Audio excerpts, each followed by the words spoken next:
करके स्नान कर लो, पवित्र हो जाओ। उसके बाद हमारा गृहस्थ जीवन आरंभ होगा। और देखते देखते मैया देवहूति जब उस बिंदु सरोवर पर जा करके स्नान करने के लिए वहां घुसी, तो वहां घुसते ही देखती क्या है कि वहां नौखंडा महल सुंदर है और वहां कई हजार दास दासियां विराजमान है सेवा करने के लिए। मैया देवहूति जब प्रवेश करी तो देवहूति को देख करके उस नौखंडे राजमहल में जितने भी दासियां थी, ये सभी लोग मैया देवहूति के पास आ गए और आकर के मैया देवहूति को उस राजमहल में ले गए और ले जाने के बाद सुंदर उनके शरीर को स्नान करवाया, उबटन लगाया, सुगंधित चंदनों का उबटन लगाया। मैया देवहूति आज एकदम दिव्य 16 वर्ष की दिखने लगी। मैया देवहूति बिंदु सरोवर से स्नान करके जब बाहर निकली तो देखती क्या है कि हमारे करदम महाराज के सामने एक दिव्य कामक विमान तैयार हो गया है। रचना देखी विरंचिके मन विरंचिकर थोल, हरित मनिन के पत्रयति पदुम राग के फूल। महाराज करदम के सामने विमान रखा हुआ है। माता देवहूति बिंदु सरोवर से जब बाहर निकली तो महाराज करदम कहे देवहूति चलो विमान में आप चढ़ जाओ। इस विमान का एक खासियत है, कामक विमान। कामक मतलब होता है अपने कामना को पूर्ति करने वाला। ये कामक विमान ऐसा था, इस विमान में चढ़ने के बाद अब जिस चीज को मांग लेते, मन से बोल देते, वो वस्तु आपके समक्ष प्रकट हो जाता था। आपको खाने की कोई वस्तु चाहिए, नाम बस बोल दो, उस कामक विमान में वह वस्तु ऐसे ही प्रकट हो जाता था। तो महाराज करदम और देवहूति सुंदर उस विमान में बैठे और विमान में बैठ करके नंदनादिवन, हिमालय भ्रमण और वैश्रंभक, पुष्पभद्र और चैत्ररथ, ऐसे कई वनों को महाराज करदम और मैया देवहूति 100 वर्षों तक उसी कामक विमान में बैठ करके घूमने लगे। इन 100 वर्षों में महाराज करदम और देवहूति के माध्यम से 9 कन्या जन्म ले ली, जो साक्षात नवधा भक्ति है।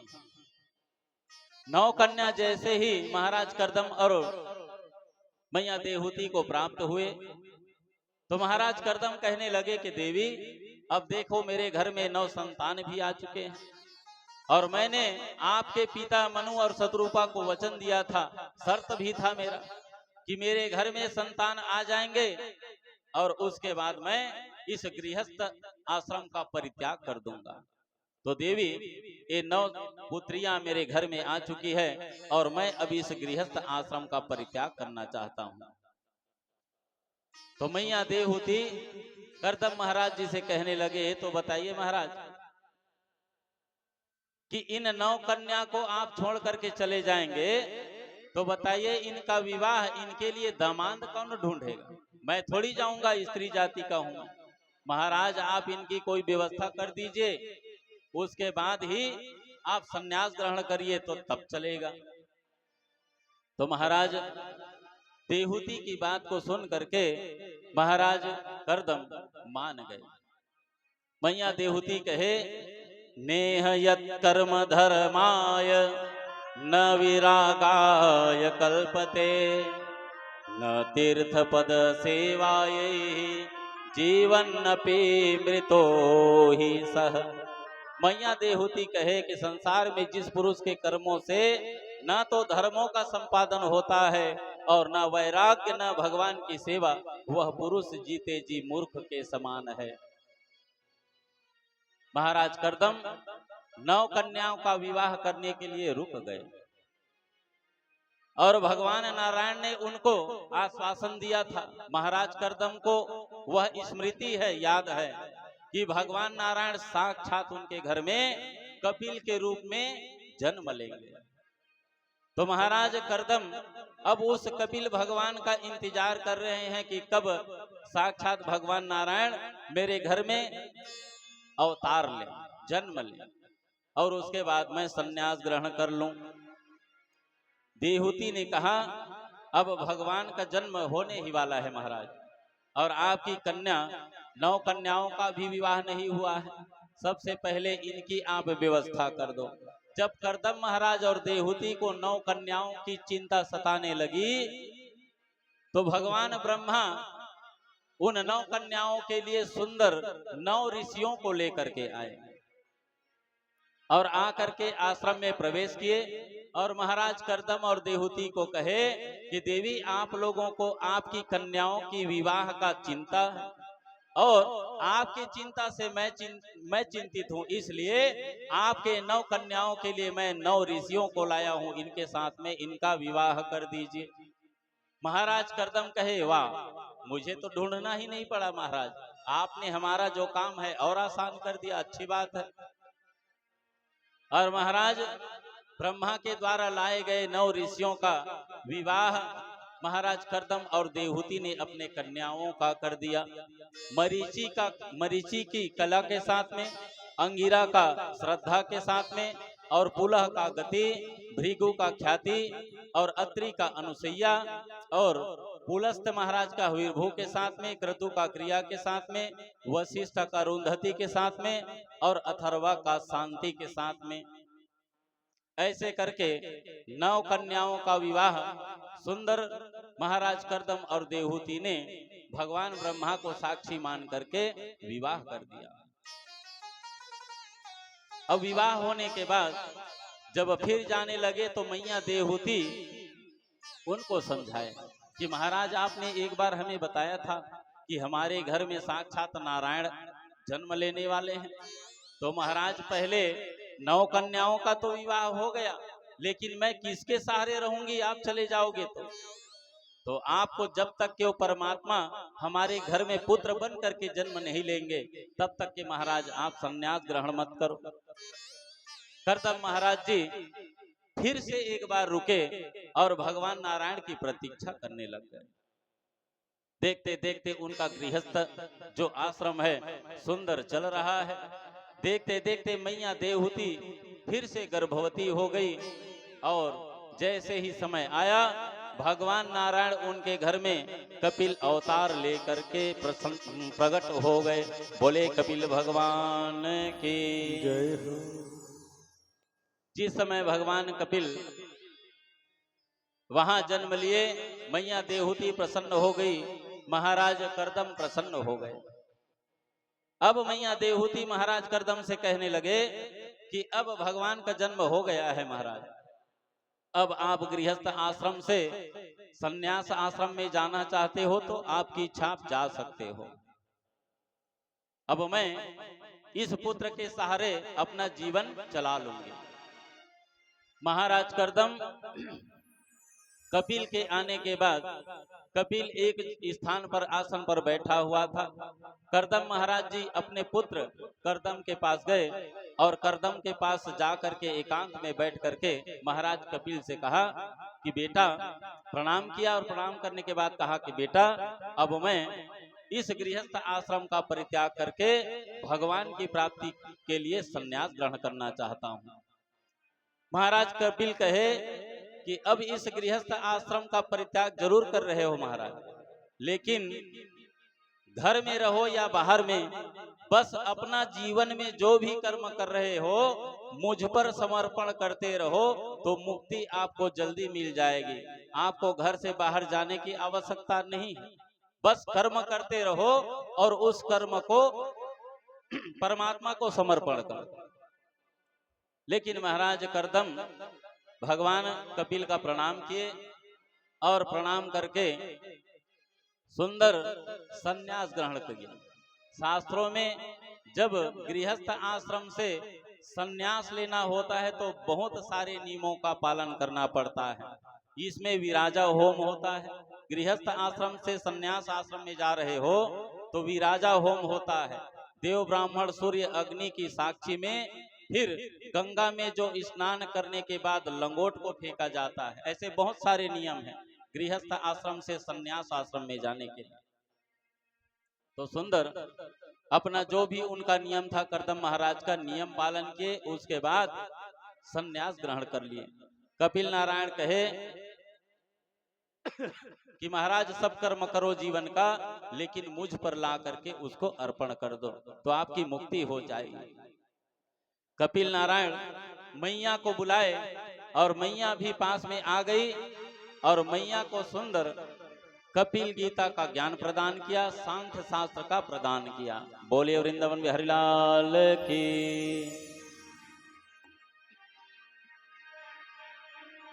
सनितारी है इकी नदिया, सुख दुख दो किनारे हैं।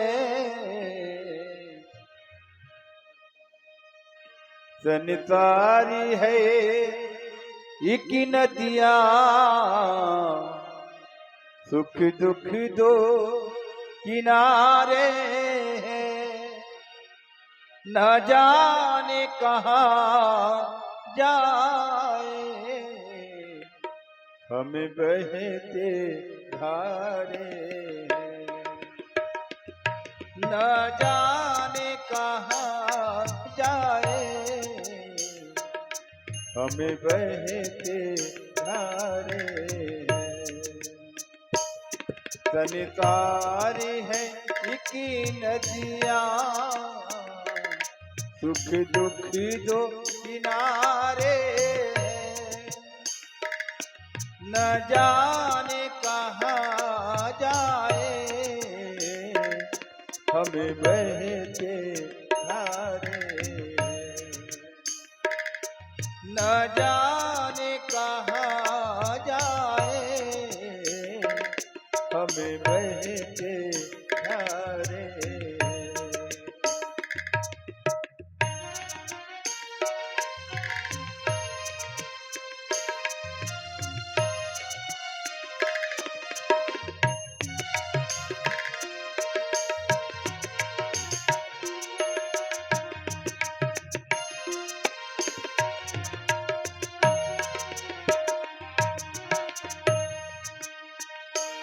कोई भी किसी के लिए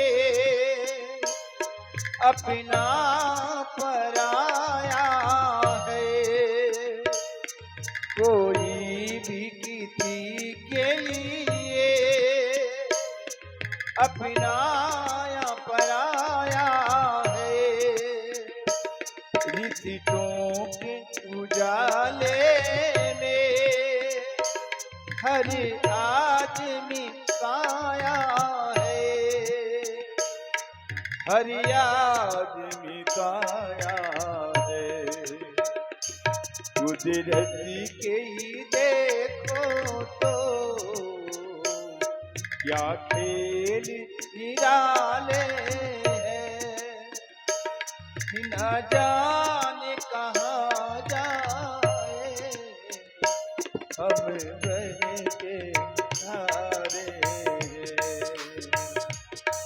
न जाने कहाँ जाए हम बहते धारे।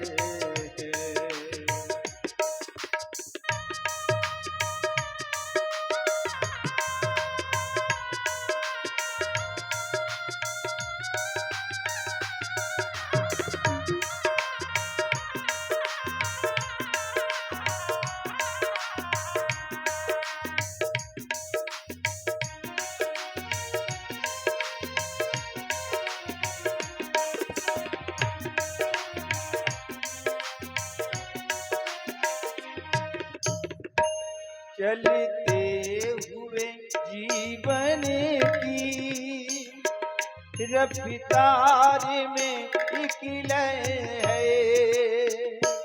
चलते हुए जीवन की रफ्तार में एक लय है। एक रागी में एक सुर में सनिताज की हरि स्वर है, सनितार की हरि स्वर है। एक राग पे गरित में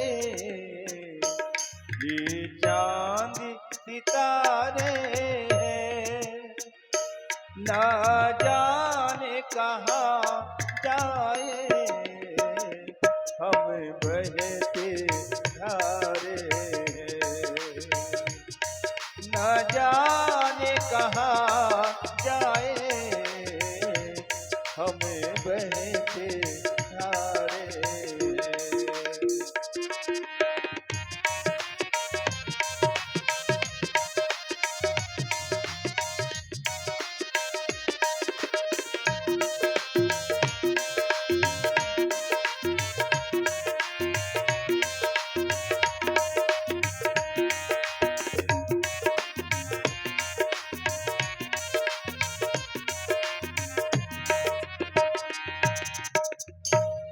धरती ये अंबरी की आँखों से बरसती है, धरती ये अंबरी की आँखों से बरसती है। एक रोज वही बूंदे फिर बादल बनती है, फिर बादल बनती है।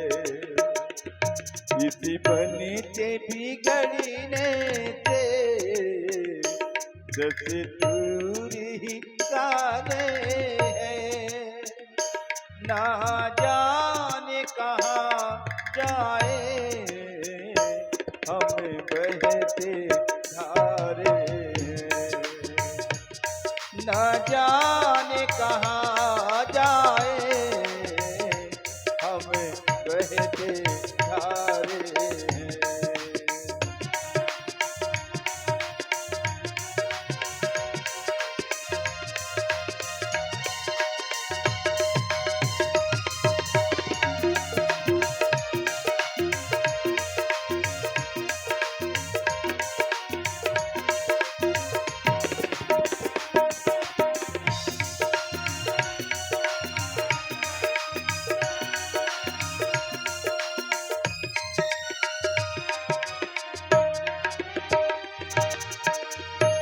है कौन जो दुनिया में ना पाप किया होगा, है कौन जो दुनिया में ना पाप किया होगा। बिन उलझे कांटों से है फूल चुना होगा, है फूल चुना होगा। बेदाग नहीं कोई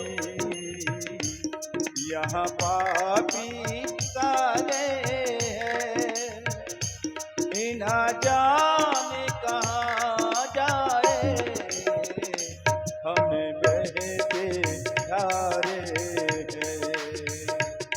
ना जाने कहाँ जाए हम बहते धारे हैं। संसारी है एक नदिया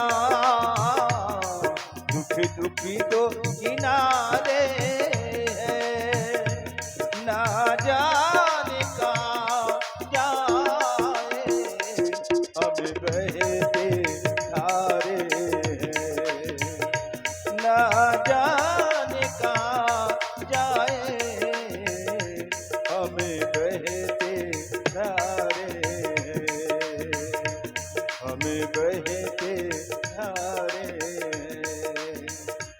हम बहते धारे हैं।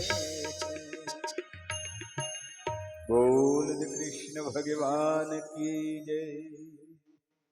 बोले वृंदावन बिहारी लाल। जय। महाराज कपिल देव सुंदर आसन पर बैठे हुए हैं। महाराज करदम तो आज्ञा लेकर के सन्यास ग्रहण कर लिया। मैया देवहूति महाराज कपिल से शिक्षा लेने के लिए, सांख्य शास्त्र कपिल गीता सीखने के लिए, ज्ञान प्राप्त करने के लिए महाराज कपिल के सामने बैठ गए, हाथ जोड़ ली। और मैया देवहूति महाराज कपिल देव से पूछने लगी कि ये तो बताओ बेटा कि इस संसार में सच्चा सुख कहाँ प्राप्त होगा, सच्चा सुख कहाँ मिलेगा। ऐसा आनंद बताओ जिस आनंद का कभी नाश ना हो। क्यों? क्योंकि मैं इन दुष्ट इंद्रियों के विषय लालसा से उब चुकी हूं। गृहस्थ आश्रम में रहते रहते इन दुष्ट इंद्रियों की जो लालसा है उसको पूरा करते करते मैं उब चुकी हूं। तो महाराज कपिल कहते हैं कि माता, आनंद किसी जड़ का नाम नहीं है। आनंद तो आत्मा का एक स्वरूप है। अज्ञानवश इस संसार के लोग इस जड़ वस्तु में आनंद को ढूंढने का प्रयास करते हैं, लेकिन सच्चा आनंद इस जड़ वस्तु में भी नहीं है। संसार के पदार्थों में आप आनंद ढूंढोगे तो उसमें भी आपको आनंद की प्राप्ति नहीं होगी। चेतः खलवस्य बंधाय मोक्तये चात्मनो मतम् गुणेषु सक्तं बंधाय रतं मा पुंसि मुक्तये अहं ममाभिमनोत्थय कामलोभादिर्मलैः वीतं यदा मह शुद्धं दुःखं सुखं समम्। संसार के पदार्थों में भी आनंद नहीं है। अगर संसार के पदार्थों में सबको आनंद आता तो परमात्मा की आवश्यकता ही नहीं पड़ती। सब इसी संसार में, इसी जड़ वस्तु में आनंद ढूंढ लेते। जैसे उदाहरण के लिए बात समझो, मैं हर जगह इस कहानी को बताया करता हूं, शायद आपकी बुद्धि में जल्दी आ जाए। एक सेठ जी थे। वो सेठ जी का बहुत बड़ा फैक्ट्री था, करोड़ों की संपत्ति थी उनके पास। महाराज सेठ जी सुंदर अपने घर में बैठ करके सुंदर 56 प्रकार का भोजन ग्रहण कर रहे थे और अपने फैक्ट्री में नौकरों को लगा दिया था काम करने के लिए। उधर काम चल रहा है और इधर महाराज अपने सुंदर राजमहल में बैठ करके सुंदर पकवान खा रहा है, भोजन कर रहा है। जब ये सेठ जी भोजन 56 प्रकार का कर रहा है तो उसे आनंद की अनुभूति, उनको मजा आ रहा है, आनंद आ रहा है और कह रहा है आज तो सुंदर 56 प्रकार का भोजन बना है, बहुत सुंदर है, आनंद है। अचानक फैक्ट्री से महाराज सेठ जी के पास फोन आ गई और वहां से फोन आया तो उन्होंने कहा कि महाराज आपकी जो फैक्ट्री है उसमें आग लग चुका है। और जैसे ही महाराज वह सेठ वहां फोन में बात किया कि मेरी फैक्ट्री में आग लग चुका है, तो सेठ को जो वो भोजन में आनंद की अनुभूति हो रहा था वो पूरा नाश हो गया और उस आधे भोजन को छोड़ करके गाड़ी उठाया और सीधा अपने फैक्ट्री को देखने के लिए चला गया। इससे यह साबित होता है कि जो खाने पीने की वस्तुएं हैं और इस संसार के जितने भी जड़ वस्तु हैं जो नाशवान है उसमें आनंद की अनुभूति नहीं होने वाली। माँ, आनंद तो मात्र एक भगवान के भजन में है, भगवान के कीर्तन में है। भगवान को आप एक बार प्राप्त कर लिए तो समझो कई जन्मों तक आपको आनंद की अनुभूति मिलने वाली है। इस संसार के जड़ वस्तु में आनंद नहीं है। मैया देहूति को सांख्य शास्त्र 9 अध्यायों में कपिल महाराज जी ने प्रदान किया था। मैया देहूति फिर कपिल महाराज जी से पूछे कि ये तो बताओ बेटा, बंधन किसका होता है? बंधन मन का होता है, शरीर का होता है, आत्मा का होता है, किसका होता है? तब महाराज कपिल कहे कि मां, आत्मा तो स्फटिक मणि के जैसा होता है, शुद्ध होता है।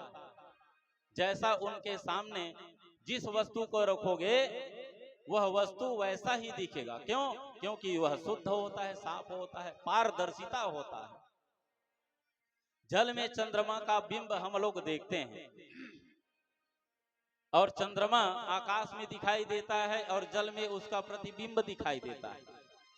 जल जब हिलता डुलता है हवा के झोंकों से तो वो चंद्रमा भी हिलने लगता है, लेकिन इसका मतलब ये नहीं है कि वो जो ऊपर में वो चंद्रमा है वो हिल रहा है। ये हमारे मन का भ्रम है। चंद्रमा मात्र जल के हिलने डुलने से उनका जो छवि दिखाई दे रहा है वह हिल रहा है। वैसे ही आत्मा है।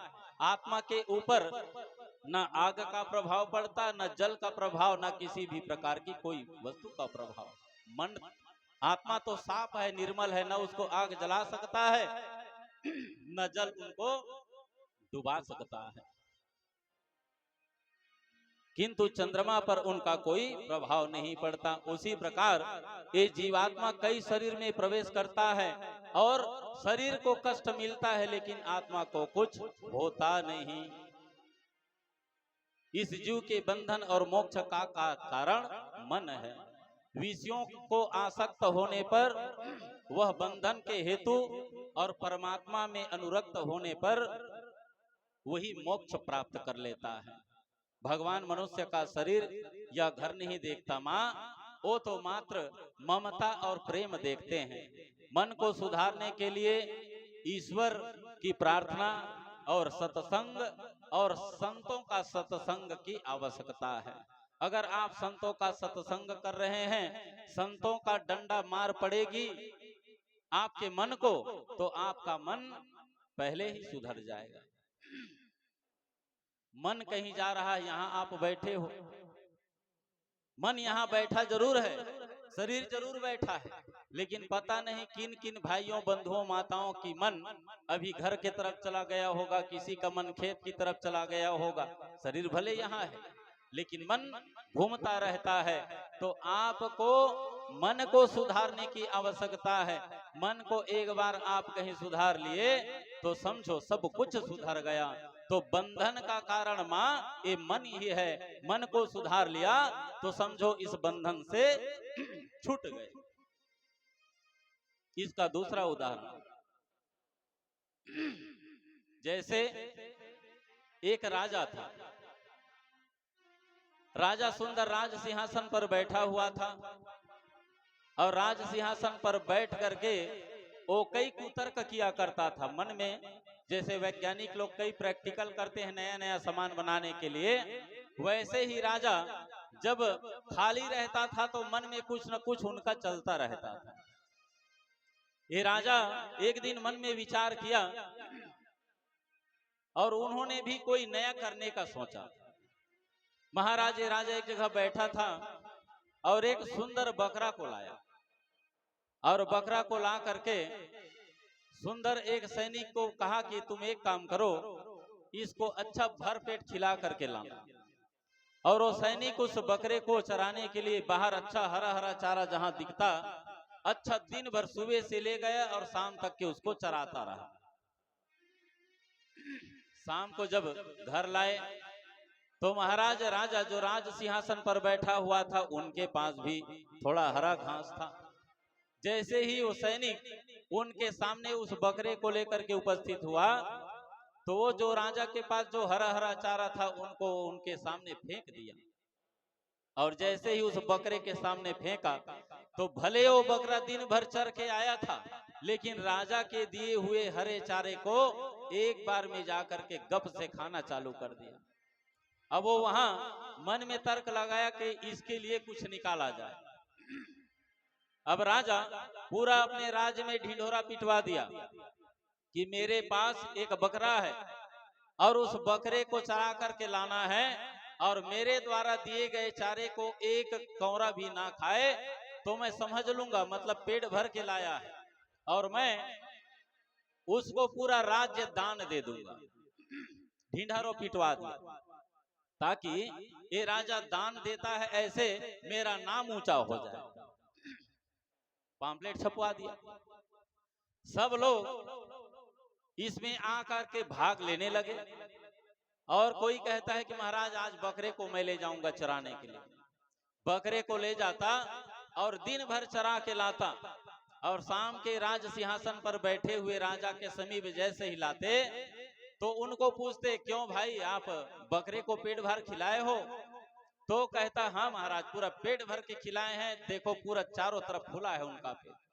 महाराज राजा राज सिंहासन पर बैठा रहता, बगल से हरा चारे को बकरे के सामने जैसे ही फेंकता, वो टपाक से जा करके उस हरे चारे को देख करके खाने लग जाता। अबे राजा कहता, देखो भाई दान करने के लिए तो मैं पूरा राज्य को दान करना चाहता हूं, लेकिन कोई लेने वाले मिले तो। इनका नाम इतना, उनका वर्चस्व बढ़ गया, देश विदेश को जानने लगे कि ये राजा एक राज्य में रहता है जो मात्र उस बकरे को चारा चरा करके लाना है पेट भर, और साबित करना है कि इनका पेट भर चुका है, और ये पूरा अपने राज्य को देना चाहता है। देश विदेश को जानने लगे। जब सब तरफ इनकी चर्चा हुई, फैल गई, तो जंगल में ऐसे ही एक व्यक्ति चारा चराने के लिए उस बकरे को ले गया, और बकरे को ले गया तो वहीं एक संत घूम रहा था। वो संत ने पूछा कि भाई तुम्हारे पास और दो चार है कि अकेला लाए हो? और मैंने सुना है कि आपके राज्य में एक कोई राजा है, कोई बकरा देता है चराने के लिए, और उनके सामने ले जाओ तो कोई इनाम रखा है। तो कहा कि महाराज ये यही बकरा है, और पूरा कम से कम अभी तक के हजारों व्यक्ति आए और चले गए महाराज, मैं और 1000 के बाद मैं आया हूं, और मैं आज चरा करके देखता हूं कि इनका पेट भरता है कि नहीं भरता। जब वो चारा चरा करके ले गया तो फिर महाराज राज सिंहासन पर बैठा राजा फिर के उनके सामने वही हरा चारा फेंक दिया, फिर खाने लगा। अब 1-2 दिन वो संत देखा कि इनका इनाम किसी को दिया गया नहीं है, इसलिए महाराज वह संत घूमते घूमते उसी राज्य में पहुंच गया, राजा के घर में। राजा के घर में जैसे ही वह संत पहुंचा तो राजा ने सुंदर बिठाया। तो बैठाने के बाद महाराज वो संत पूछने लगा, क्यों राजा, तो क्यों राजन, मैंने ऐसा ऐसा सुना है, सही बात है, पूरा दान देना चाहते हो राज्य को? तो राजा कहता है, परे आदत भाई, मैं तो पूरा दान देना चाहता हूं लेकिन कोई लेने वाला नहीं मिल रहा है, बहुत बड़े दुख की बात है। तो संत कहता है कि महाराज मैं एक बार ट्राई करूं। तो संत को कहा, ठीक है भैया, 1000 से ज्यादा तो ट्राई करके चले जा चुके हैं, आप भी एक बार ट्राई कर लो, क्या परेशानी। अब वो संत उस बकरे को ले गया जंगल में, और जंगल में जा करके जहां अच्छा हरा हरा चारा दिखता वहीं ले जाता, और जैसे ही वह बकरा उस हरे चारे की तरफ मुंह को ले जाता, उनके हाथ में जो डंडा है धड़ाम से उनके मुंह को मार देता था। अब ऐसे करके वो दिन भर उस बकरे को चराया। बेचारा का जो पेट है बिल्कुल पहले फुला हुआ आया था, बिल्कुल सेफली हो गया। जहां भी वो हरा चारा देखता और मुंह को मारता, ये संत सीधा डंडे से उनके मुंह पे ही मार देता। अब बकरे को जानकारी मिल गई कि मैं हरे चारे को देखूंगा और मुंह लगाऊंगा, मतलब मेरे को डंडा मार खाना है। तो भाई वैसे भी आज दिन भर मार खा करके मेरा मुंह सूजन हो चुका है, अब भूखे रहना ज्यादा अच्छा है, लेकिन इनके साथ में डंडा खाना अच्छा नहीं। ये सोच करके ये बकरा दिन भर घूमते रहा। शाम को 5 बज गया, लेकिन एक घास का तिनका भी उनके मुंह में नहीं गया। अब शाम हुई तो ये संत उस राजा के पास ले गया जो राज सिंहासन पर बैठा उनका इंतजार कर रहा था। अब जैसे ही बकरे को अंदर ले गया तो सुंदर राजा राज सिंहासन पर बैठा हुआ है। कहा कि बताओ संत, आप बकरे को पेट भरवा के ले आए, पेट भर गया इनका, चारा चराए। तो संत ने कहा हाँ महाराज, आज इतना दिन भर खिलाया हूं इनको कि जो 1000 व्यक्ति आपके पास से बकरा लेकर के चराया होगा उतना नहीं खिलाया होगा, इतना खिलाया हूं आज। अब उनका आदत पड़ा था, जो भी चरा के लाते हरे चारा उनके सामने फेंक देते थे। अब ये बकरे को जैसे ही उस राजा के समीप ले गया तो ये राजा अपने बगल से अच्छा ताजा ताजा हरा चारा उस बकरे के सामने फेंक दिया। जैसे ही फेंका तो बकरे का भी आदत था हरा चारे देख करके मुंह मारना। मुंह तो मारना चाहता है लेकिन वो डंडे को दिखा दिया संत, वो भी आदत बन चुका था आज दिन भर का। जान गया कि मैं हरे चारे के चक्कर में पड़ूंगा, वैसे भी आज दिन भर में मेरा जो मुंह है वो सूजन हो चुका है, पता नहीं फिर कितना डंडा मार पड़ेगा। वो हरे चारे को देखता रहा, देखते देखते आधा घंटा बीत गया लेकिन वो बकरा उस चारे का एक दिन का भी नहीं उठाया। फिर राजा को कहा देखो राजा, और कितना घंटा परीक्षा लेना है, और देख ही लो, मैं रात भर कहोगे तो रात भर खड़े होने के लिए तैयार हूं। राजा जान गया कि आज सच्चा संत मिला है जो मन की बात को जान गया। तो हमारे आध्यात्मिक दृष्टि में अगर कहा जाए तो भैया यह बकरा हमारा मन है और बकरे को चराने वाला ये जीव है, और राजा जो सिंहासन पर बैठा था वही परमात्मा है। इतना बात आप समझ गए तो समझो आप अपने मन को संभाल लोगे। जब तक के इस मन को डंडा की मार नहीं पड़ेगी तब तक के यह मन, ये जो इंद्री है वो सुधरने वाली नहीं, आपके काबू में आने वाली नहीं। जैसे शक्कर लेने के लिए जा रहा है आपका मन, तो उसको कहो कि भैया तुम शक्कर लेने के लिए जा रहे हो, जाओ, जब तक के मैं यहाँ से शरीर उठ करके नहीं जाऊंगा तब तक के तुमको दुकान वाला शक्कर कैसे देगा। उसको मन को समझाओ। मन चला गया, शक्कर लेके आ भी गया लेकिन तुम्हारे सामने शक्कर नहीं पहुंचेगा। महाराज कपिल मैया देहूति को सुंदर सांख्य शास्त्र प्रदान कर रहे हैं 9 अध्याय में। आगे चल करके महाराज कपिल मैया देहूति को ज्ञान मार्ग और भक्ति मार्ग 2 मार्ग बताए, जिसमें ज्ञान मार्ग के भगवान शिव जी हैं। सब कुछ छोड़ करके परमात्मा के पीछे पड़े रहना और पुण्य के बिना ज्ञान नहीं मिलता, इस मार्ग में आचार्य भगवान शिव जी हैं। और भक्ति मार्ग सबसे सरल है। भक्ति मार्ग में कुछ लेना देना नहीं होता, बस भगवान से प्रेम करो, इतना सरल है। भगवान से प्रेम करो, यही भक्ति का दूसरा रास्ता। महाराज कपिल नारायण कहे माता, जिसे ध्यान करना हो वह पवित्र भोजन करे, सात्विक भोजन करे और अल्प भोजन करे। अष्टांग योग बताया, जो ध्यान करता हो उसे ब्रह्मचर्य व्रत का पालन करना चाहिए और मानसिक पूजा करना चाहिए। मानसिक पूजा कैसे? जैसे आप भगवान के पूजा रूम में बैठ गए और पूजा रूम में बैठने के बाद खैर धन संपत्ति जिनके पास सामान है वो सामान से पूजा करेंगे, और सामान नहीं है तो भी, और सामान है भी तो भी। सब पूजा में मानसिक पूजा को शास्त्रों में सर्वश्रेष्ठ बताया गया है। जैसे आप पूजा रूम में बैठ करके कोई सामग्री चढ़ा रहे हो, चंदन लगा दिया, स्नान करवा दिया, फूल चढ़ा दिया, दूबी चढ़ा दिया, वस्त्र चढ़ा दिया, भोग लगा दिया, ये शरीर से हो रहा है। लेकिन मन से अगर कहीं वो क्रिया नहीं हो रहा है तो उसका पूर्ण रूप से आपको लाभ नहीं मिलने वाला। और मन से कहीं आप वही पुष्प, वही चंदन और दूबी वस्त्र चढ़ा रहे हो, आपके पास वस्तु हो या ना हो, वस्तु हो तो साथ में मानसिक पूजा करोगे तो आपको डबल फायदा होगा, और वस्तु नहीं है तो मन में कल्पना बस करो कि मैं भगवान को फलाना वस्तु प्रदान कर रहा हूं। मन से चढ़ाया गया वस्तु ही मानसिक पूजा कहा जाता है। इसलिए सब पूजाओं में मानसिक पूजा सर्वश्रेष्ठ है। माता देहूति ने फिर से महाराज कपिल से पूछा, ये बताओ बेटा, संसार में जीव का आना और जाना किस प्रकार होता है, मैं इस प्रक्रिया को समझना चाहती हूँ।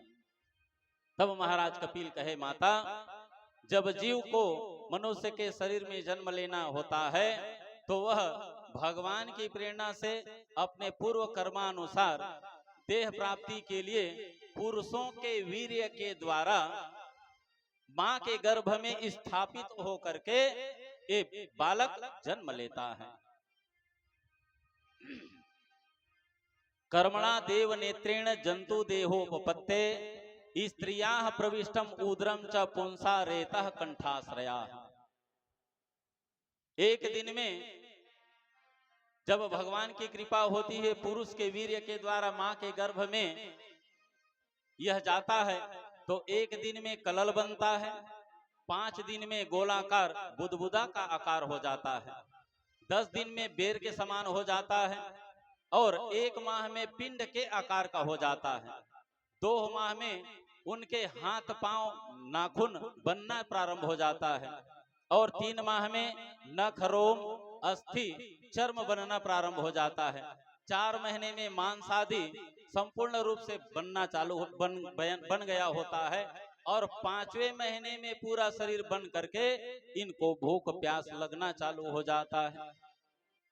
6 माह में मां के गर्भ से दक्षिण भाग में झिल्ली से ढका रहता है और घूमने लगता है।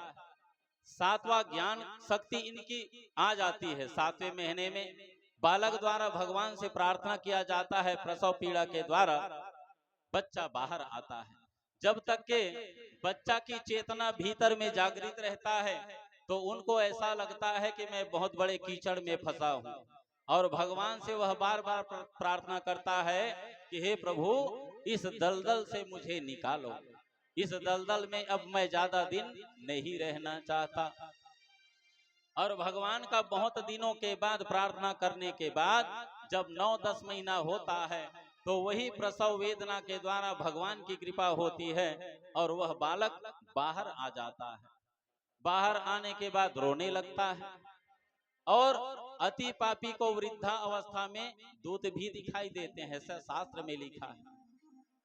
जब बालक बाहर आता है, धीरे धीरे बालकपन गुजरता है, 5 वर्ष, 7 वर्ष, 10 वर्ष, धीरे धीरे युवा अवस्था को प्राप्त करता है। युवा अवस्था में घर के माता पिता उनका विवाह कर देते हैं, वो भी अपने गृहस्थ जीवन यापन करने लगता है, उनके भी बाल बच्चे आ जाते हैं, नाती पंथी आ जाते हैं। धीरे धीरे जर्जर अवस्था आती है। जब जर्जर अवस्था आती है तो गले अवरुद्ध हो जाते हैं, कफ विकार पैदा हो जाते हैं और परमात्मा उनको बुलाने लगते हैं। यम महाराज की घंटी बजने लगती है, जाओ फलाना व्यक्ति को उठा करके ले आओ। समय सीमा वहां निर्धारित है। यम महाराज अति पापी को कष्ट देते हुए यमदूत वहां ले जाते हैं और जैसे जैसे लोग पाप किए रहते हैं महाराज यम उनको वैसे वैसे ही सजा प्रदान करते हैं। मृत्यु के बाद पूर्व जन्म याद नहीं रहता। यमदूत जीव को अपने साथ यमपुरी ले जाते हैं। जीवात्मा के किए हुए पापों की 14 साक्षी सूर्य चंद्रमा के सामने चित्रगुप्त महाराज जी वर्णन करते हैं कि आपने कौन सा पाप किया है और कौन सा पुण्य किया है। आपने ज्यादा पाप किया है तो आपके लिए यम का मार्ग खाली है, कारागार खाली है, और ज्यादा पुण्य किए हैं तो आपके लिए स्वर्ग का दरवाजा खुला है। पुण्य और पाप दोनों का फल भोगने के बाद छिन्ने पुण्य मृत्यु लोका वसंती। उसके बाद जैसे ही आपने पाप भोग लिया, पुण्य भोग लिया, तो शास्त्रों में ऐसा कथन है, छिन्ने पुण्य मृत्यु लोका वसंती। जैसे ही उनका समय निर्धारित हुआ, खत्म हुआ, तो फिर इसी पृथ्वी पर आना पड़ता है। और इस पृथ्वी पर फिर नहीं आना है आपको, तो जीवन में पाप करना बंद कर दो, पश्चाताप करना चालू कर दो और आपके हाथों से मात्र पुण्य हो, दान हो, पुण्य हो, ये प्रयास करो। किसी को अपने कारण कोई तकलीफ ना हो। और जितना सत्कर्म करोगे, सत्कर्म का तादाद ज्यादा रहेगा, तो भगवान यम महाराज आपको स्वर्ग के द्वार खोल देंगे, मोक्ष प्रदान कर देंगे। और पाप ज्यादा किए रहोगे तो यम का द्वार हमेशा खुला हुआ है। कई जन्मों तक आवागमन का चक्कर काटना पड़ेगा। आगे चल करके कपिल महाराज सुंदर सांख्य शास्त्र का उपदेश दिया। कपिल कपिल जी महाराज देवहूति मैया को, और उसके बाद अंतिम समय में महाराज सांख्य शास्त्र का उपदेश दे करके कपिल महाराज कलकत्ता के समीप समुद्र में गया और समुद्र में जा करके महाप्रयाण कर लिया। अब मैया देवहूति कपिल महाराज के जाने के बाद सरस्वती नदी के किनारे ध्यान करती थी और इस स्थान का नाम ही सिद्धपुर पड़ा, जिसे मातृ गया भी कहते हैं। अब ये मैया कपिल के जाने के बाद वहीं जैसे कपिल महाराज सांख्य शास्त्र का उपदेश दिया था उसी के अनुसार मैया देवहूति मानसिक पूजा किया करती थी और पूजा करते करते चिंतन करते करते भगवान का चिंतन करते करते एक दिन ऐसा समय आया कि मैया देवहूति भी अपना वही प्राण त्याग दी। और प्राण त्यागने के बाद उनका जो शरीर बचा धीरे धीरे पानी में परिवर्तन हो गया, और परिवर्तन होने के बाद वही क्या बन गया, गंडकी नदी। ये गंडकी नदी आपको देखने को मिलेगा नेपाल भूटान में। वहां एक कुंड भी बना हुआ है, शास्त्रों में ऐसा कथन है। मैं देखा तो नहीं हूँ, नेपाल गया नहीं हूँ, लेकिन जो लोग गए हैं वो परफेक्ट जानते हैं। वहां गंडकी नदी है और वहां सुंदर कुंड भी है। उस कुंड में साक्षात शालिग्राम भगवान मिलते हैं। वहां ले जा करके एक तुलसी की डाली को उस कुंड में ऐसे रख दोगे पानी में, उस कुंड में, तो जो ओरिजिनल शालिग्राम होते हैं वो आकर के उस तुलसी पर आकर के चिपक जाते हैं, ऐसा शास्त्रों में कथन है। तो मैया देवहूति भी प्राण त्याग दी और प्राण त्यागने के बाद जल में परिवर्तित हो गया। और जो इस कथा का श्रवण पान करते हैं भगवान उसका कल्याण कर देते हैं। बोले वृंदावन में हरिलाल की। सजन रे झूठ मत बोलो, खुदा के पास जाना है। न हाथी है न घोड़ा है, वहां पैदल ही जाना। सजन रे झूठ मत बोलो, खुदा के पास जाना है। सजन रे झूठ मत बोलो, खुदा के पास जाना है। न हाथी है न घोड़ा है, वहां पैदल ही जाना है।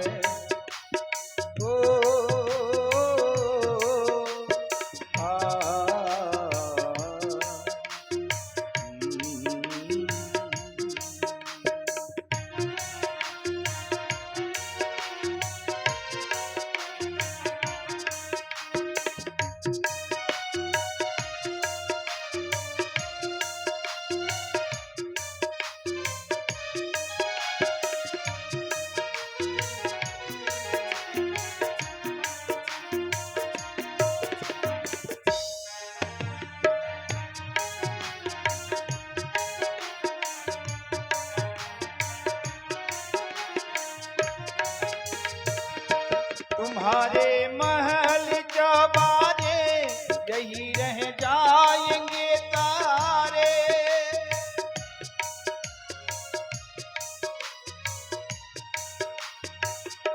तुम्हारे महल चौबारे यही रह जाएंगे तारे। अकड़ की बात की प्यारे, अकड़ की बात की प्यारे, ये तर फिर भी झुकाना है। सजन रे झूठ मत बोलो, खुदा के पास जाना है। सजन रे झूठ मत बोलो, खुदा के पास जाना है। न हाथी है न घोड़ा है, वहां पैदल ही जाना है। सजन रे झूठ मत बोलो।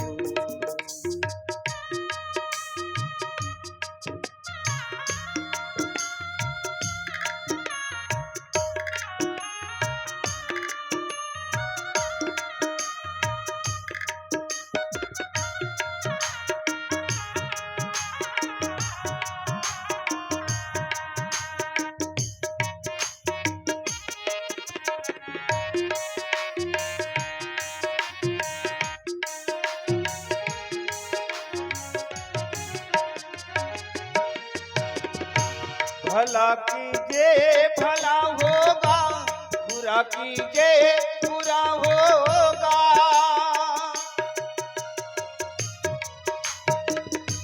भला कीजिए भला होगा, बुरा कीजिए बुरा होगा। वही लिख लिख के क्या होगा, वही लिख लिख के क्या होगा। यही कभी कुछ भुलाना है, सजन रे झूठ मत बोलो, खुदा के पास जाना है। न हाथी है न घोड़ा है, वहाँ पैदल ही जाना है, सजन रे झूठ मत बोलो।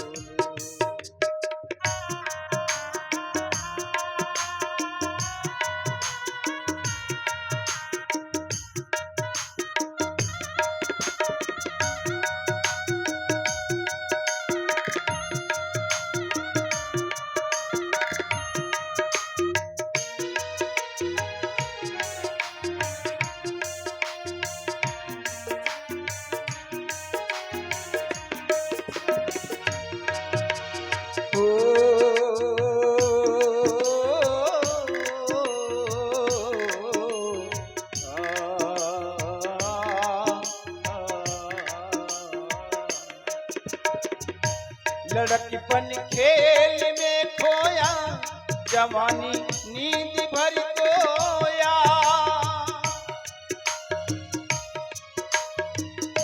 लड़कपन खेल में खोया, जवानी नींद भर खोया।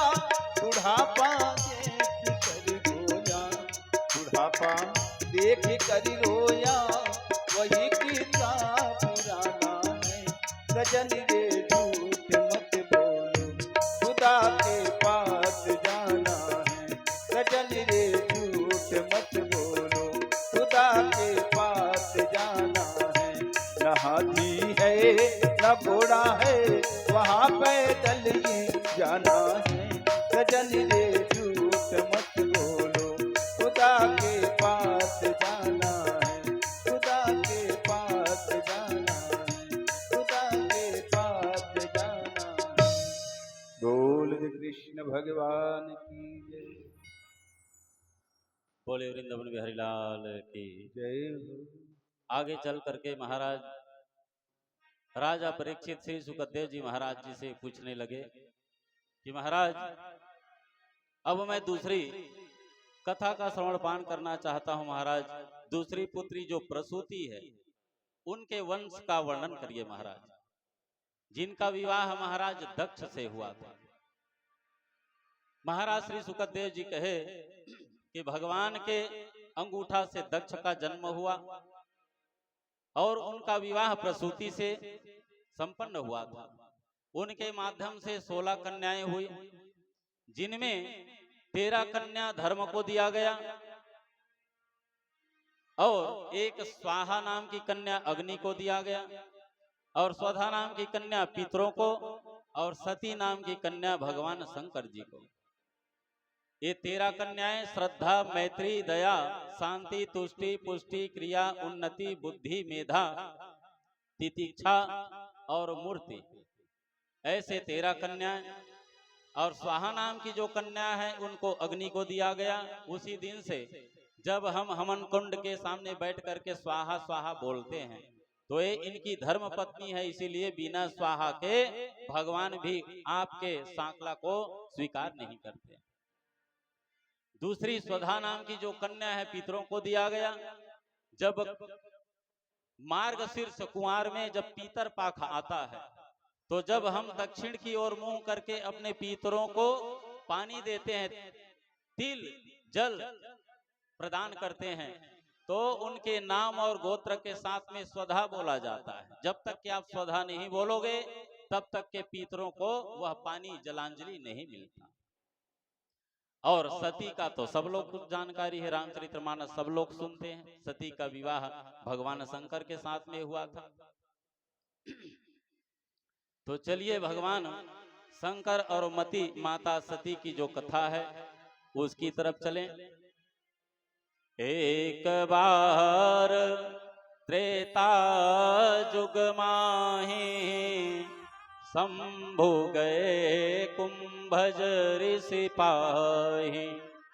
शब्दों को ध्यान रखना, क्योंकि कथा तो इतना सारा है कि मैं वो एक ही दिन की कथा 2 दिन में नहीं कह पाऊंगा। समय को ध्यान में रखते हो सके भले 2 ही कथा में 1 जून बीत जाए, लेकिन मेरा सोच ये है कि थोड़ा विस्तार से समझाने का प्रयास करूं, ताकि एक बार समझ जाओगे तो आपकी बुद्धि में बैठ जाएगा। एक बार कुंभज ऋषि पाहि, शंभु गए कुंभज ऋषि पाहि। एक बार त्रेता युग माहि, शंभु गए कुंभज ऋषि पाहि। एक बार त्रेता समय की बात है, भगवान शंकर माता सती सुंदर कैलाश पर्वत पर विराजमान थे। भगवान शंकर ने सोचा कि देवी सती, क्यों ना हम सत्संग के लिए महाराज कुंभज के पास जाएं। मैया सती भगवान शंकर से कहने लगी कि हाँ महाराज चलो, कोई बात नहीं है, मेरा भी भ्रमण हो जाएगा, मैं भी घूम लूंगी और आपका सत्संग भी हो जाएगा। तो भगवान शंकर अपने कैलाश पर्वत से उतर करके कुंभज ऋषि जो नीचे में थे, उनका आश्रम नीचे में था, तो कुंभज ऋषि के पास सत्संग के लिए कथा श्रवण पान करने के लिए गए। पहली बात, भगवान शंकर विराजमान कहाँ है? ऊपर में, उनका पोस्ट ऊपर में, और वो सुनने के लिए किसके पास जा रहे हैं? नीचे। अपना स्तर भगवान शंकर का ऊपर है और जिसके पास कथा सुनने के लिए जा रहे हैं उनका स्तर नीचे है। हम कभी भी कथा श्रवण पान करने के लिए घर से निकलें तो ये मन में विचार ना करें कि वो हमारे से तो ज्ञानी कम है, उनके पास हमको क्या मिलेगा। ये भगवान शंकर यहाँ शिक्षा देते हैं रामचरितमानस, कि हम कभी ये ना सोचे कि वो हमारे से छोटा है या हमारे से बुद्धि में कम है, तो हम इतने बड़े ज्ञानी उन छोटे के पास क्यों जाएं। कभी कभार ये भी होता है जो